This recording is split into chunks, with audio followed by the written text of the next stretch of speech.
안녕하세요. 남편과 결혼한 지 이제 반년 된 30대 여성입니다. 남편과는 어느 다른 커플보다도 조용히, 무난하게 연애를 해왔기 때문에 결혼 반년 만에 여기 와서 제 이야기를 하게 될 줄은 상상도 못했는데, 사실 연애 때는 남편과 저 두 사람만 신경 쓰면 됐으니까 설령 갈등이 생기더라도 일이 커질 틈이 없었거든요. 서운한 일이 있으면 그 자리에서 바로바로 이야기하고 오해가 쌓이지 않도록 풀었으면 되었으니까요. 그런데 결혼을 하고 나니까 일단 제 입장에선 남편뿐만 아니라 남편 식구들과의 관계도 신경을 써야 했고, 그렇다 보니 계속 상황을 살펴야만 하는 게 여간 힘든 일이 아니었어요.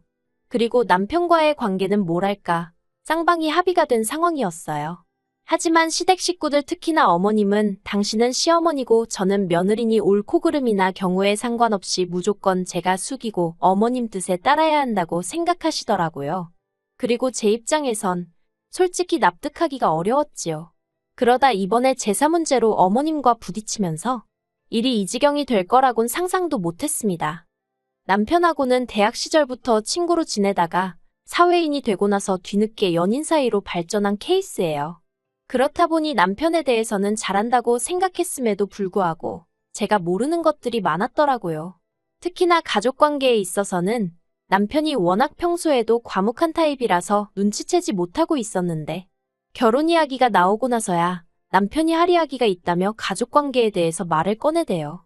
그리고 알고 보니 남편의 친어머님은 남편이 중학교를 다니던 때 지병으로 돌아가셨고, 이후로 사별하신 아버님이 지금의 새어머님과 재혼하셨답니다. 새어머님도 초혼은 아니셨고 자식도 둘 있으셨고요. 그래서 졸지에 외동이던 남편에게 2명의 동생이 생겼다네요. 그리고 남편의 걱정과 달리 남편의 가족관계에 대한 고백은 결혼에 있어 제가 결정을 내리는데 별 영향을 끼치진 않았습니다.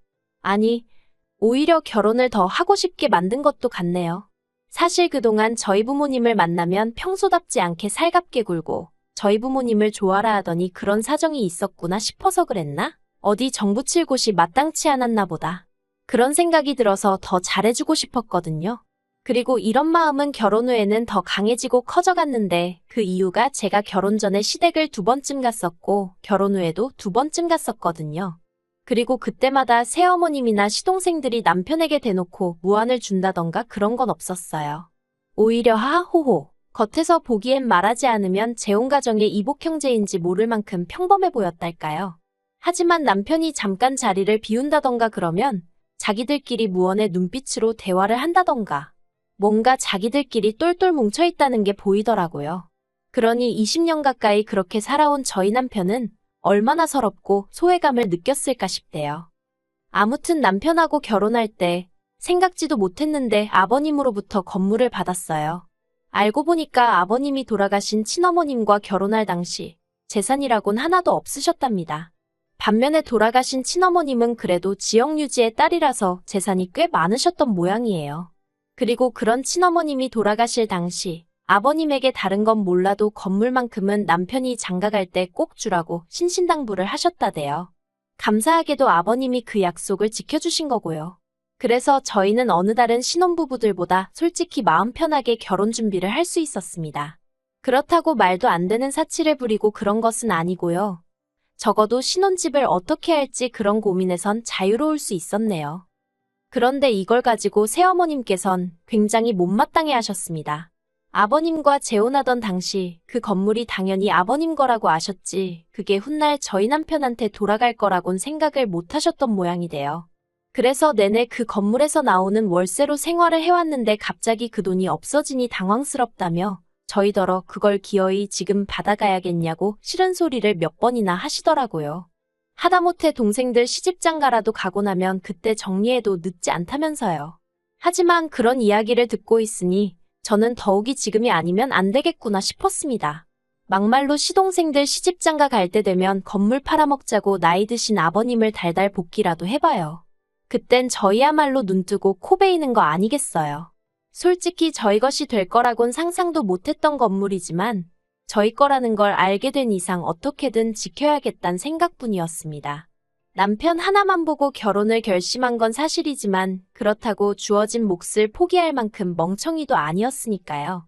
그리고 이건 저희 남편도 몇 번이나 동의한 부분이었습니다. 솔직히 그 오랜 시간 동안 새어머님도 정말 친어머님처럼 남편에게 정을 주셨다면, 그리고 시동생들도 남편을 그렇게 믿고 따라주었다면, 저희 남편이 절대로 그렇게 선을 그었을 리가 없거든요.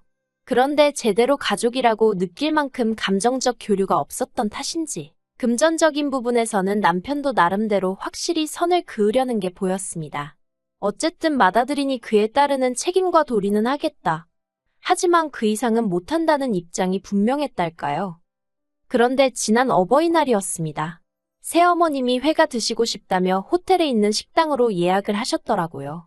그래서 그 자리에 시부모님과 저희 부부 그리고 시동생 둘이 모이게 되었어요. 남들이 보기에는 다복하고 화목한 분위기였을 거예요.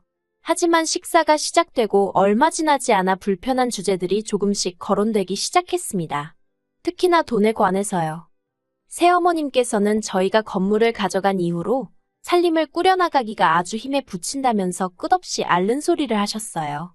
하지만 솔직히 아버님이 그 연세에도 연금으로 300 남짓 받고 계셨고 저희가 건물 증여가 끝남과 동시에 매달 100만 원씩 생활비에 보태시라고 보내드리기 시작했거든요. 게다가 신우도 직장 생활을 하고 있었으니 아무렴 자기 부모에게 돈 10만 원 안 드렸겠어요? 제가 생각하기엔 그나마 마음에 걸리는 건 도련님이었는데 거기도 이제 아르바이트해서 자기 용돈 벌고 하면 크게 돈 들어갈 일이 있나 싶었지요. 참고로 저희 남편은 자라는 내내 집에 재산이 없는 것도 아니었는데 새어머님이 남자라면 독립심이 필요하다며 고등학교 때부터 아르바이트를 하라고 그렇게 눈치를 주셨답니다. 그래서 실제로 고등학교 2학년 때부터는 아버님이 어머님 몰래 챙겨주신 용돈 말고 공식적으론 용돈 한 번 받은 적 없고 대학 등록금도 반 이상 자기가 벌어서 보탰다고 하더라고요. 그런데 이제 와서 저희더러 생활비가 어떻고 시동생들이 어떻고 하면 아무리 제가 아닌 남편이 겪은 일이라고 해도 저에게는 제가 겪은 거나 마찬가지로 느껴졌으니 그런 어머님의 하소연이 곱게 들릴 리가 없었지요. 그래서 어머님께 마치 어머님의 속뜻이 무엇인지 하나도 못 알아들은 것 마냥 이참에 시동생들도 독립심을 키워야 하지 않겠냐고 아무것도 지원해주지 마시라고 단호하게 조언을 해드렸답니다. 그랬더니 제 예상대로 어머님이 당신이 일전에 한 말이 있어서인지 뭐라고 더 말씀은 못하시고 저더러 너는 참 냉정하구나 하시대요. 하지만 이런 이야기 때문에 제가 결혼한 지 반년 만에 시댁하고 안 보고 살고 싶네 그런 소리를 하게 된 것은 아니에요. 제가 정말 화가 난 건 엊그제 어머님한테 전화를 받았는데 다음 주에 당신 친정어머니 제사를 지낸다고 하시더라고요. 어찌나 생소하던지 저는 처음에 돌아가신 친어머님 제사를 지내신다는 줄 알았다니까요. 그런데 그게 아니라 새어머님의 친정어머니 제사를 지낸다면서 저더러 일찍 와서 제사 준비를 도우라고 하시더군요. 그리고는 덧붙여서 말씀하시기를 신우는 안 불렀답니다. 이런 건 원래 며느리가 도와줘야 하는 거라면서 제가 안 오면 당신 친지들이 계몰아서 당신이 시어머니로서 제대로 대접도 못 받고 산다고 생각할 거라고 그러면 저희 남편 얼굴에 똥칠하는 거라면서 꼭 와야 한다고요. 그래서 제가 어머님께 무슨 말씀이신지는 알겠지만 어머님도 아시다시피 저도 직장인이라서 그렇게 시간을 내기가 쉽지가 않다고 했습니다. 그리고 어째서 새어머님 친정부모님 제사까지 제가 해야 하냐, 솔직히 납득이 가지 않는다고도 덧붙였지요. 그러자 어머님이 제 남편을 당신이 어떻게 키웠는 줄 아냐면서 저더러 이러는 거 정말 경우 없는 짓이라고 하시는 거예요. 그래서 제가 일단은 남편하고 이야기를 해보겠다 했습니다. 솔직히 만약에 남편이 저더러 한 번만 참고 그렇게 해달라고 하면 해줄 생각이었어요. 결혼할 때부터 시댁일에 관해서는 가능한 남편 마음이 편한 쪽으로 내가 맞춰주겠다는 마음이었거든요. 참고로 남편도 저희 친정부모님한테 정말 친아들급으로 잘해요. 친정아버지도 든든한 사위가 생겨서 너무 좋다 하시고요. 그렇다 보니 제가 시부모님에게 특히나 새어머님께 감정이 좋진 않았지만 그래도 몇 번이나 내가 잘해야지 하는 생각을 하게 되대요. 그런데 남편의 반응은 역시나 제 예상을 크게 빗나가지 않았습니다. 자기는 새어머님이 당신의 친정어머님 제사를 지내셨는 줄도 몰랐다면서 설령 알았다고 해도 가도 자기나 이복 동생들이 가는 거고 도와도 신우가 해야지 왜 피 한 방울도 안 섞인 저에게 그러시냐며 신경 쓰지 말라더군요. 자기가 알아서 잘 이야기하겠다고요. 그런 남편의 모습에 괜히 미안하기도 하고 고맙기도 해서 알겠다고 했습니다. 그리고 어머님께는 그래도 못 간다고 직접 말씀드리는 게 매너다 싶어서 문자는 하나 넣었어요. 남편하고 상의해봤는데 제가 참석하는 게 바람직한 것 같지 않다는 식으로요. 그랬더니 며칠이 흐르고 주말, 어머님이 시동생들까지 데리고 저희 집에 연락도 없이 오셨습니다. 부서질 듯 누르는 현관벨 소리에서 이미 어머님이 왜 오셨는지 어느 정도 짐작이 되었다고 해야 할까요? 그나마 다행히 남편도 같이 있었고, 솔직히 제가 무슨 죄를 지은 것도 아니니 일단 현관은 열어드렸지요. 이윽고 5사람이 거실에 둘러앉았는데 신우가 한다는 소리가 소파샀냐입니다. 맞아요. 원래는 제가 자취할 때 쓰던 걸 쓰려고 가지고 왔는데 솔직히 건물에서 월세 나오는 거 알고는 남편하고 상의 끝에 소파만 좋은 걸로 바꿨어요. 그래서 그렇다고 하니까 어머님이 건물 가져가니까 세상이 다 니네 거 같지? 그러시는 거예요. 황당해서 무슨 말씀을 그렇게 하시냐니까 저희가 홀딱 건물을 받아서는 당신들은 사는 게 빠듯해졌는데 속이 상해서 그렇답니다. 그러면서 당신이 그 건물을 손에 쥐고 있었어도 제가 제사에 오네못 오네 소리를 했겠냐는 거예요. 그제서야 어머님이 뭔가 착각을 하셔도 단단히 하고 계시구나 싶었습니다. 그리고 남편이 먼저 나서서 자꾸 건물 이야기 하지 마시라고 하대요. 건물은 돌아가신 친어머니 재산이었고 아버지가 유언에 따라 저에게 넘겨주신 거니 솔직히 새어머니는 거기에 대해서는 이러쿵저러쿵 말씀하시면 안 된다고요. 그러자 새어머님께서 하신다는 소리가 당신이 마음만 먹었으면 그거 진작에 팔아버리고 다 써버릴 수도 있었는데 저희 남편이랑 이복 동생들 한번 잘 키워보려고 알뜰살뜰 쥐고 있었던 거라며 그게 다 자기 덕분이라는 겁니다. 듣고 있는데 황당했지요. 거기서 매달 나오는 월세를 그렇다고 모아서 저희 남편을 주신 것도 아니고 20년 가까운 세월 동안 거의 남는 것 없이 받아서 다 쓰시며 사셔놓고는 알뜰살뜰이라는 둥, 지켜준 거라는 둥. 그리고 남편도 저랑 비슷한 생각을 했는지 급기야 웃더니 어머님도 생각보다 재밌으신 분이라며 말을 이어갔습니다. 말은 똑바로 하자고 그 월세 받아서 솔직히 어머님하고 이복 동생들이 거진 다 썼지 않냐고. 막말로 아버님이 돌아가시기라도 했으면 지금까지 이 관계가 유지나 되었겠냐고요. 그리고 저는 남편 말에 하나 틀린 거 없다고 생각했어요. 솔직히 어머님도 아버님의 그늘 밑에서 생활하신 분이지 어머님이 저희 남편을 먹여 살리기 위해 어디서 일 한번 하신 적 없으십니다. 살림이나 그런 건 꼭 저희 남편 때문만이 아니라 아버님과 다른 두 이복 동생을 위해서라도 어쩔 수 없이 하셔야 했겠지요. 그러니 저희 남편이 자라는 동안 약간의 도움은 받았다고 볼 수 있지만 그마저도 어머님의 진심이라기보다는 사정이 그렇고 상황상 어쩔 수 없이 발생한 일에 가깝잖아요. 그래도 남편은 새어머님도 어머님이라고 사회생활 시작하고는 용돈도 챙겨드리고 깍듯이 모셨습니다. 이복 동생들에게도 살가운 오빠는 아니더라도 어려운 오빠는 되지 않으려고 여러 가지 노력을 했고요. 물론 이복 동생들이 저희 남편에게 기대하는 오빠로서의 역할은 돈이 전부였긴 하지만요. 대화가 길어질수록 솔직히 새어머님 쪽이나 저희 남편이나 그간 차마 입 밖으로 내지 않았던 속내가 드러나기 시작했습니다. 새어머님 쪽은 뭐 짐작한 대로 이러나 저러나 한마디로 너는 내가 키웠으니 은혜를 갚아라는 거였고 저희 남편은 자기는 혼자 큰 거나 다름없다 생각한다고 막말로 새어머니가 내 생일 때 미역국이라도 한번 끓여줬냐며 울분을 토했어요. 그리고 시동생들은 뭐 솔직히 걔들한텐 어쨌든 새어머님이 친엄마고 세상에 하나뿐인 엄마니까 당연히 그쪽 편을 드느라 바빴지요. 저희 남편이 건물을 가져가 버려서 자기들은 이제 굶어 죽게 생겼다는 말도 안 되는 소리를 하면서 말이에요.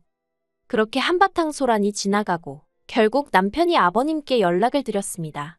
아버지 식구들이 여기 와서 행패를 부리고 있으니 얼른 와서 데려가라고요.